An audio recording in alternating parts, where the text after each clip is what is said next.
I would like us to look at this chart and observe this picture. What do you see on this chart? I see a treasure map. Where do you usually see the object on this chart? I usually see it on television. What is used for? It is used for the surrounding directions. Oh, okay. Now let us look at the second chart and tell me what is the man on this chart. Where do you know this man? Who's this man on this chart? The man in this picture, his name is called Johnny Depp. He is an actor for his role as Captain Jack Sparrow. He is a pirate from the movie Pirates of the Caribbean. Okay. He uses map to find hidden treasures just like all pirates do. Okay, thank you very much. Today we are going to discuss the map skills. Firstly, I want us to discuss why do people use maps. People use maps for navigation. They use map for location and direction. It helps people to find direction from one place to another. For example, they say you want to go to Johannesburg from Durban, but you don't know the direction to Johannesburg. You can use map to find direction to Johannesburg. Secondly, they use maps for meteorologists. Scientists use maps to study the weather or prepare forecast. Thirdly, they use maps for city builders. Or for example, if they want to build a mall in a certain place, they are able to use a map to find a suitable place to build a map or see the currently use of the land. In geography, we usually use two types of map. We have orthophoto map and topographic map. But today we are going to focus on a topographic map. Topographic map is a detailed representation of the Earth's surface that show elevation changes, natural features, and terrains.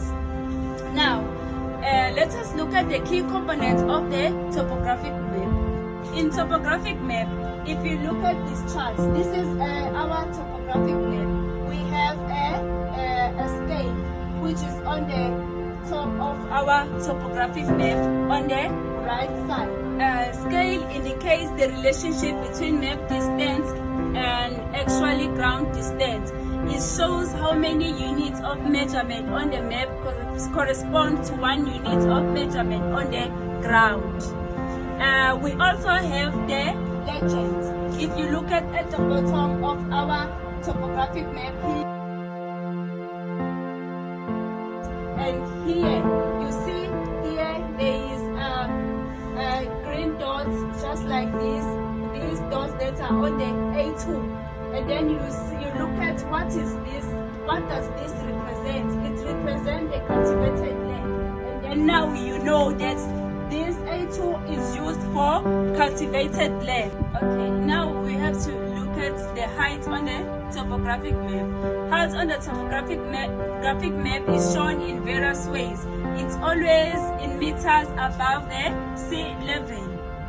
Height is shown in 4 ways. It shows in a spot height, it shows in a contour lines, it shows in a trigonometrical beacons, it is also shown in a benchmark. Now, let us firstly look at the trigonometrical beacons. Trigonometrical beacons are physically points on the land for which exact height has been calculated. Trigonometrical beacons are shown as a little triangle. As you can see here, I have made an example. It is shown in a little triangle. The exact height on the land is shown below the triangle. The height is shown at below the triangle, always below the triangle. Let us look at the height on the topographic map. Height on the topographic map is shown on various ways, and it's always in meters above the sea level. Height is shown in 4 ways. It is shown in a spot height, it is shown in a contour lines, it is shown in a trigonometrical beacons, it is also shown in a benchmarks. Let us firstly discuss the trigonometrical beacons. Trigonometrical beacons are physically points on the land for which exact height has been calculated. Trigonometrical beacons are shown as a little triangle. As you can see here, I have made an example. It is always shown in a little triangle, and the height it is shown below the triangle. This is how the trigonometrical beacon looks like. Let us now look at our map here and find the trigonometrical beacons.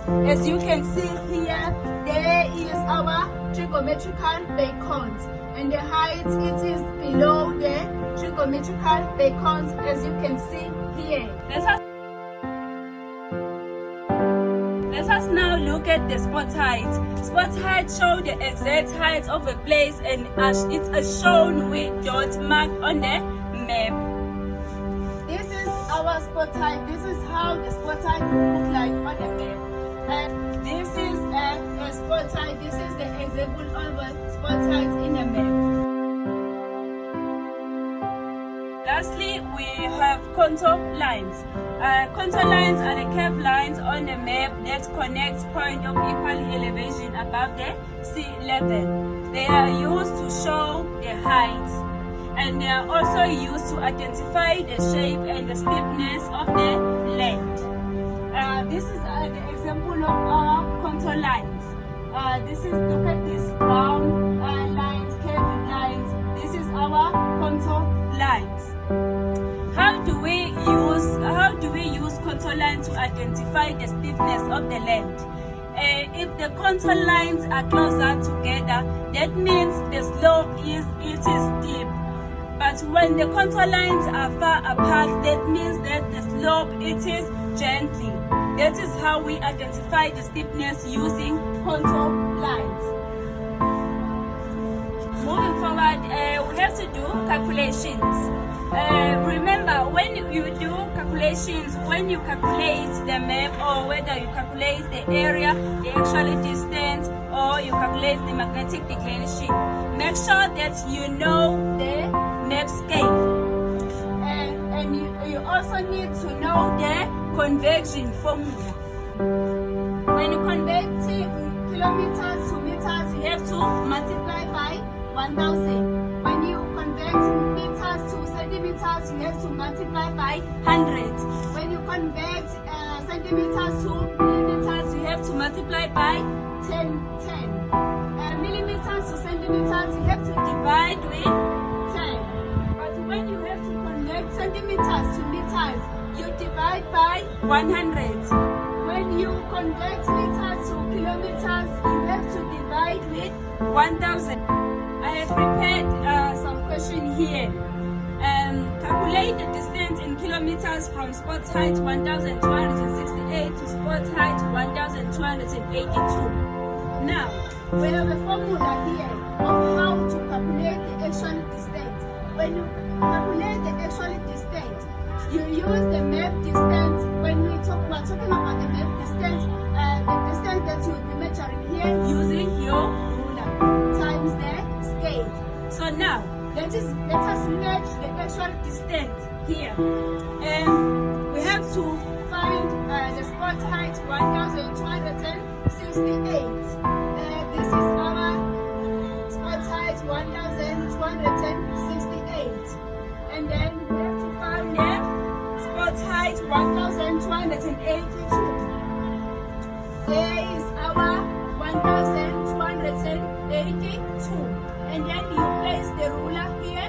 Remember that every time you calculate, you start at 0 centimeter.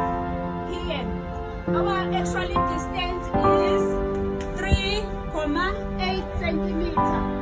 Is 3,8 centimeter times our scale, our map scale. Remember that the question said if you have to calculate the distance in kilometers. So to find kilometers, you have to use this. You have to use this spot height 1282. there is our 1282. And then you place the ruler here. Remember that every time you calculate, you start at 0 centimeter. Here, our actual distance is 3,8 centimeter. Is 3,8 centimeters times our scale, our map scale. Remember that the question said you have to calculate the distance in kilometers. So to find kilometers, you have to use this. You have to use this convention. So when you calculate centimeters, remember that our scale is to 50,000 centimeters. So we have to find the scale in meters first. When you calculate centimeters to meters, you have to divide with 100.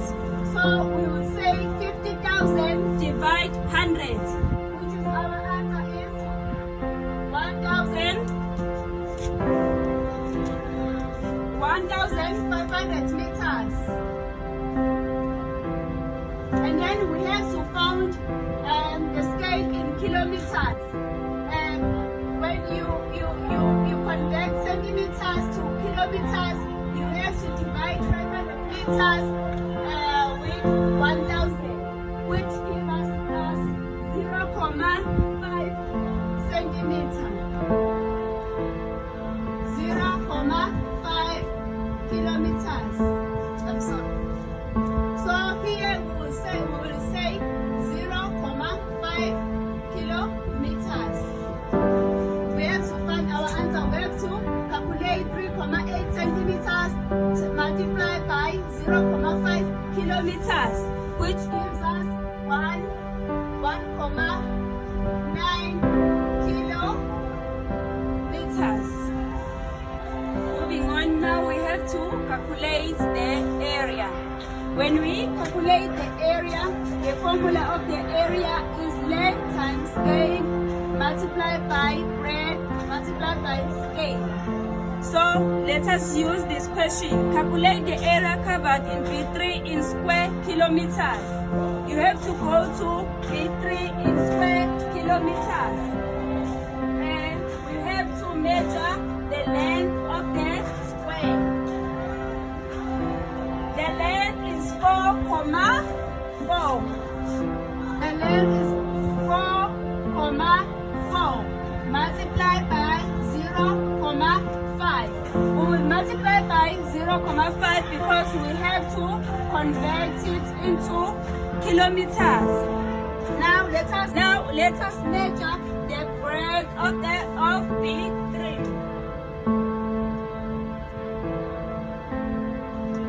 It is 2,1 centimeters times 0,5 centimeters. Now let us calculate. Give us 4,5 multiplied by 0,5 is equal to 2,25 kilometers.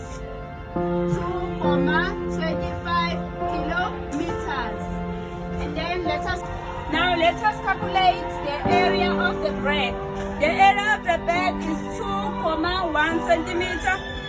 2,1 centimeter multiplied by 0,5 is equal to 1,05 kilometers. 1,05 kilometers. Now we have to multiply 2,25 kilometers multiply 1,05 kilometers, which will give us our answer in kilometers. 2,25 kilometers multiplied by 1,05 kilometers is equal to 2,3 kilometers square. 2,3 kilometers square. Now we are going to do our example, we will do it in meter square. The question is calculate the area of before whereby the length is 16 centimeter and the breadth is 10 centimeter. What is the actual area for the forest on the ground in meter square? So what we are going to do, we are going to use the same formula that we used in example number 1. But the only difference now is that our answer this time will be in meter square. So we say 16 centimeter times 500 meters. We are saying 500 because now we are converting the answer into 500 meters. And the breadth is, our breadth is 10 centimeter multiplied by 10 centimeter multiplied by 500 meters. Now let us use a calculator to find our answer.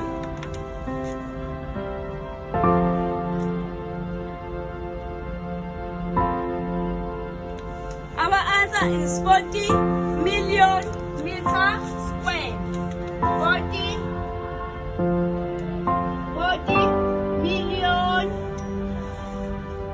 meter square. There you go. We are done for today. Next time we are going to do a magnetic declaration and magnetic bearing. Thank you very much. When we were creating this video, there were some challenges and also success. We were also able to gain experiences from creating this video. The first success that we were able to achieve from creating this video was the video shooting was done in time. We were able to gather all the information we needed and created the video and submit the video on time, which was a first success. The second success was we got everything which we needed to shoot a video. Before we create our video, we bought resources such as charts. We did we photocopy some pictures that we needed for our video to look better. We were also able to get those things on time and create our video. Thirdly, as a group, we gained that communication skills are good when working as the group. Since we were working together, we were able to communicate as a group. We were able to state our ideas. We were able to state our creativity as a group, which was a very success in this group work or in this video presentation. Even though there were success, but there were also some challenges we faced, such as that we had to spend money for printing photos which will appear in the charts during video shooting. At first, we did not know that we will have to spend money to create this video. But as time goes on, we realized that for our presentation to look good and look presentable in our audience, we had to go and print photos, buy charts, and get marking pen. Secondly, at first we couldn't get charts that we needed. We couldn't get white charts especially, but then we eventually able to get those charts, as you can see in our video. Thirdly, our presenter had to practice many times before shooting well, because our presenter had no experience in presenting a video. So our presenter had to practice and practice and practice until she was able to get it right. Fourthly, the video shooter did not know how much video shooting using TikTok. We did not have experience of how to create a video on TikTok. We had to ask other people and watch YouTube videos of how to create a TikTok video using filters, using music, background music, all those things. We did not know how to do it, so we had to ask other people. let us now look at the experience that we have gained from creating this video. The experience that we gained was that our video shooter gained more experience about shooting videos and editing. As I said before, our presenter had no idea about presenting, but he practiced and practiced and practiced. So from creating this video, our presenter gained more experience of presenting a video. Secondly, video presenter got an experience in presenting. The group learned to be creative, and also our group learned to be creative because we had to come up with different ideas of how to present our video, which helped our video a lot. Fifthly, we as the group, we gained that communication skills are good when working as the group. We also learned that when you communicate and allow other people to state their ideas and opinions, that is a good thing for group work and collaboration. So we were able to gain experience from communication, collaboration experiences, which was very good for our group and video presentation. Thank you very much.